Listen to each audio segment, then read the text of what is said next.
भारत के पड़ोसी मुल्क बांग्लादेश में जो कुछ भी हो रहा है, आप लोगों ने न्यूज़ के माध्यम से जाना होगा। थोड़े समय पहले ऐसी ही घटना श्रीलंका में हुई थी।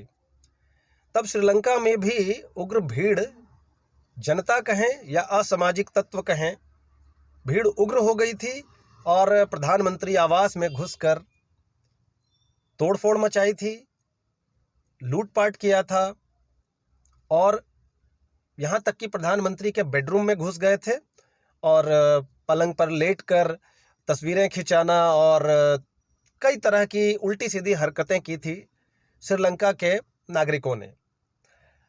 बिल्कुल वही घटना बांग्लादेश में हुई है। बिल्कुल ऐसा लग रहा है जैसे सब कुछ स्क्रिप्टेड था।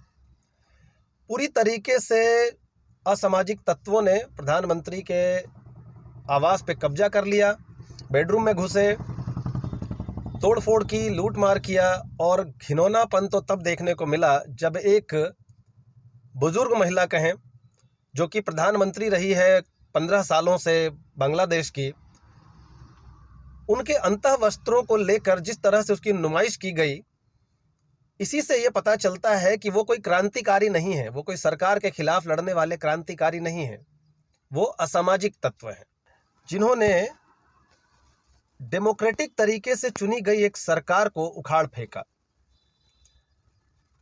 हालांकि ये सब घटनाएं पड़ोसी मुल्क में हो रही है। हाल फिलहाल में श्रीलंका में हुआ, अब बांग्लादेश में हुआ। पाकिस्तान में पहले भी ऐसी घटनाएं होती आई है कि तख्ता पलट कर दिया है आर्मी ने और सत्ता पर काबिज हो गए हैं। भारत के लिए इस तरह की घटनाएं कई तरह से चिंता का विषय है। पहले तो कि भारत में बांग्लादेशी वैसे ही घुसपैठ करते आए हैं। अब अगर वहाँ पर इस तरह की घटनाएं होंगी तो भारत की सीमा से घुसपैठ और ज़्यादा बढ़ जाएगी। दूसरी बात, भारत चीन की तरफ से, पाकिस्तान की तरफ से ऑलरेडी परेशान रहा है। अब बांग्लादेश, जो कि अब तक भारत के लिए खतरा नहीं था, अब जो नई सरकार आएगी उनकी नीतियाँ क्या होंगी, वो किस तरह से भारत की तरफ अपना रुख रखेंगे, उस पर डिपेंड करेगा। वैसे उम्मीद की जा रही है कि जो नई सरकार आएगी वो भारत विरोधी ही होगी और इसी बात का डर भारत को सता रहा है। दूसरी बात, चिंता का विषय ये है कि भारत में कुछ देश विरोधी लोग हैं, देश विरोधी मानसिकता के लोग हैं, जो ये आशंका जता रहे हैं और ऐसी उम्मीद जता रहे हैं, दुआएं कर रहे हैं कि भारत में भी इस तरह की घटनाएं हो। वो चाहते हैं कि प्रधानमंत्री आवास में भीड़ घुसे। कुछ लोग ट्वीट करके दुआएं मांग रहे हैं। कुछ लोग सोशल मीडिया पर मीम्स बना रहे हैं कि अपना वाला कहाँ जाएगा। आप इशारा समझ सकते हैं।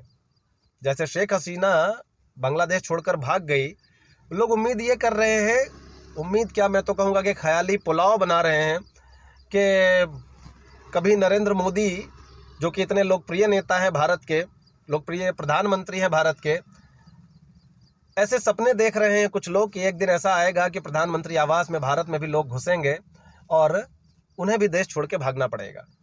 तो उनके लिए मैं ये कहना चाहूँगा कि भाई, जाहिलों से ज़्यादा भारत में समझदारों की संख्या है।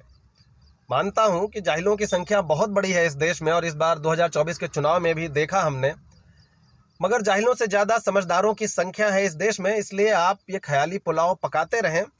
भारत में इस तरह की कोई भी घटना नहीं होने जा रही है। हालांकि कोशिशें ज़रूर की गई है भारत में। श्रीलंका और बांग्लादेश से पहले भारत में इस तरह की कोशिशें हो चुकी है। शाहीन बाग क्या था? शाहीन बाग भी इसी तरह की एक कोशिश थी, मगर वो कामयाब नहीं हो पाए। किसान आंदोलन भले ही किसानों का आंदोलन शुरू हुआ था, लेकिन बाद में जिस तरह का रूप ले रहा था, वो भी कहीं ना कहीं इसी तरह का एक प्रयास था, लेकिन वो भी नाकाम रहा। फिर एक बार कहूँगा कि जाहिल हर कंट्री में होते हैं। देश विरोधी मानसिकता रखने वाले लोग हर कंट्री में होते हैं। भारत में भी देश विरोधी मानसिकता रखने वाले लोग हैं, मगर उससे कहीं ज़्यादा बड़ी संख्या में देशभक्त हैं, समझदार लोग हैं, जो कि देश की भलाई सोचते हैं और देश का भविष्य बेहतर बनाने में विश्वास रखते हैं। ये एक बहुत पुराना तरीका है इसमें भारत के विरोधी कुछ अन्य देश जो हैं, जो कि भारत को आगे बढ़ते हुए नहीं देखना चाहते हैं, इसमें उनका हाथ हो सकता है, चीन का, इसमें अमेरिका का हाथ हो सकता है, क्योंकि विश्व में भारत को एक मजबूत ताकत बनते हुए नहीं देख सकते ये देश। और जब ये देखते हैं कि आपके घर का ही कोई सदस्य अगर नाराज है, तो ये पुराना तरीका है कि उस नाराज शख्स से दोस्ती कर ली जाए, उसे गिफ्ट दिए जाए, उसे कुछ धन दिया जाए और उसको ये विश्वास दिलाया जाए कि तुम्हारे परिवार का मुखिया तुम्हारा भला नहीं सोच रहा है।